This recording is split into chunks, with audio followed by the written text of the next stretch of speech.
American Top 40. Well, it's time now on American Top 40 for my special report.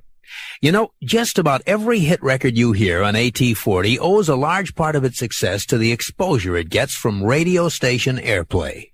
Believe it or not, there was a time when major labels and big-name artists would do everything they could to prevent stations and disc jockeys from playing their records. We got the story from Eric Barno, former chairman of the Radio, Television, and Film Department of Columbia University and the author of a famous textbook on the history of broadcasting. Now, he tells us that during the 30s, many of the biggest names in the industry, people like Bing Crosby and Fred Waring, had printed on the labels of their records this warning: not licensed for broadcast. And they backed it up by threatening to sue any radio station or disc jockey who ignored it.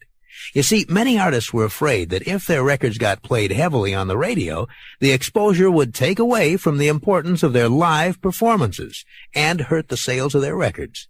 Well, after a decade of threats and lawsuits, the whole issue was settled when band leader Paul Whiteman took a radio station to court for playing one of his records. And the court set an important precedent by ruling that any broadcaster who legally purchased a record had the right to play it on the air without the permission of the performer as often as he liked.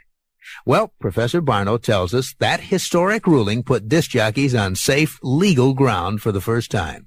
And coincidentally, the year of that ruling, 1940, was also the year that Billboard magazine began publishing its official chart.